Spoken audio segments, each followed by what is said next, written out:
Otázka. Ako sa volá kniha, v ktorej chýbajú stovky veršov dokonale zachovaná? Aspoň takú odpoveď dostávam od svojich moslimských priateľov.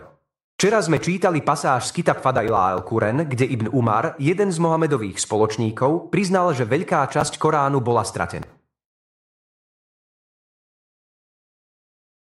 Ibn Umar vyhlásil moslimom: nech nikto z vás nehovorí, naučil som sa celý Korán, lebo ako vie, čo to celé je, keď veľa z toho zmizlo. Nech radšej povie, naučil som sa, čo je rozsah. To znamená, že som sa dozvedel len to, čo prežil. Abu Ubajd potom pokračuje a uvádza množstvo príkladov chýbajúcich veršov, chýbajúcich pasáží a chýbajúcich kapitol. Prečítajme si, čo hovorila prvá generácia moslimov o dokonalom zachovaní súry. 33 Koránu Ibn Abi Mariam sa nám týkalo z Ibn Luhaja, z Abu el-Aswad, z Urwab as-Zubair z Ajši, ktorý povedal súrad al-Ahzab. Súra 33 sa za čias proroka recitovala s 200 veršami, ale keď Uthman písal kódexy, nedokázal si z toho zaobstarať viac, ako je v nej dnes.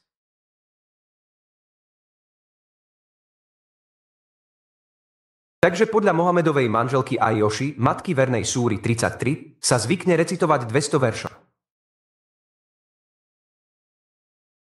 Ale keď sa kalif Uthman rozhodol distribuovať nejaké písané kópie Koránu, moslimovia mohli nájsť len to, čo je v dnešnej kapitole. Súra 33 Koránu, ktorý dnes máme, obsahuje 73 veršov.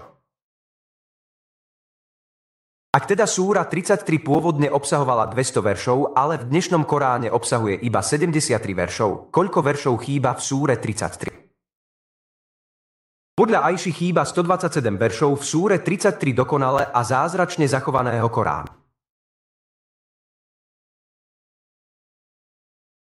Ale je to horšie, pretože aj Jíša zrejme zaokrúhľovala nadol, keď povedala, že súra 33 obsahovala 200 veršov.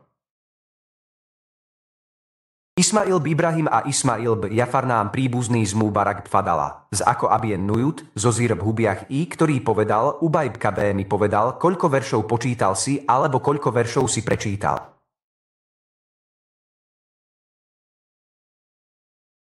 Súra al-Ahzab.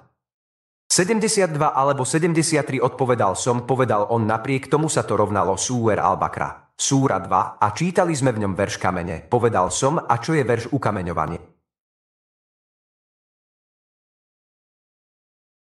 Povedal, že ak sa dospelý muž a žena dopustia cudzoložstva, bez váhania ich ukameňujte na výstrahu od Allaha, pretože Allah je mocný múdry. Podľa Uba ibn Kvatsuri bolo 33 rovnako dlhých ako súra 2. Ale kto bol Uba ibn Kvab spätný apostrof, aby sme ho mali počúvať? Uba nie je nejaký priemerný sábi, je to aj Koránu. Pán. Uba bol majstrom Koránu a Uba povedal, že súra 33 bývala taká dlhá ako súra 2. Súra 2 z Koránu je dlhá 286 veršov. Súra 33 predtým obsahovala niekde okolo 286 veršov, ale teraz obsahuje iba 73 veršov. Môžeme povedať, že podľa majstra Uba ibn Kvab spätný apostrof sa z jednej kapitoly Koránu stratilo viac ako 200 veršov. Ako zareagujú naši moslimskí priatelia? Ach, tých viac ako 200 veršov bolo zrušené. Všimli ste si, že Korán má všetky črty knihy, ktorá bola zmenená a pokazená, ale moslimovia si vymýšľajú dôvody pre všetky zmeny a skazenosti a potom hovoria, že bola dokonale zachovaná. V Koráne, ktorý dnes máme, chýbajú celé kapitoly a stovky veršov. Prečo je to tak? Ach, pretože chýbajúce kapitoly a verše boli zrušené. Čo ak Korán, ktorý dnes máme, obsahuje veci, ktoré v skorších Koráne chýbali? Napríklad Mohamedov spoločník Ibn Masud mal vo svojom Koráne iba 111 kapitol. Povedal, že 3 kapitoly, ktoré sú v dnešnom Koráne, tam nemajú byť. Čo sa teda stane, keď sa veci pridajú? Ach, kto vynechal niečo, čo je v dnešnom Koráne, jednoducho urobil chybu. Ibn Masud sa mýli. Čo keby sme postavili dva dnešné Korány vedľa seba a videli by sme, že existujú rôzne arabské slová s rôznym arabským významom? Ach, to preto, že Korán bol odhalený mnohými rôznymi spôsobmi, ale tieto rôzne čítania sa navzájom doplňajú. Všetky rôzne verzie sú od Allah. Všimnite si, čo hovoria moslimovia. Hovoria, že Korán má všetky črty knihy, ktorá bola zmenená a skazená, a napriek tomu bola zázračne zachovaná veľkým Bohom Allah. To však vyvoláva zjavnú otázku. Ak je zachovanie Koránu zázrak a Korán má všetky znaky knihy, ktorá bola zmenená a pokazená, ako máme identifikovať zázrak?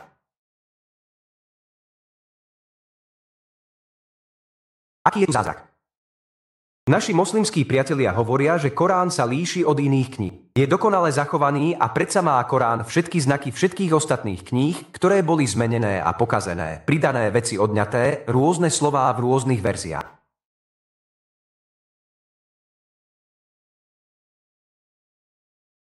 Ak je to zázrak, je to ten najhlúpejší zázrak vôbec. Moslimovia nám v podstate hovoria, že Allah povedal, viete čo? Urobím zázrak. Urobím, aby Korán vyzeral presne tak, ako keby bol zmenený a poškodený, aj keď bol dokonale zachovaný.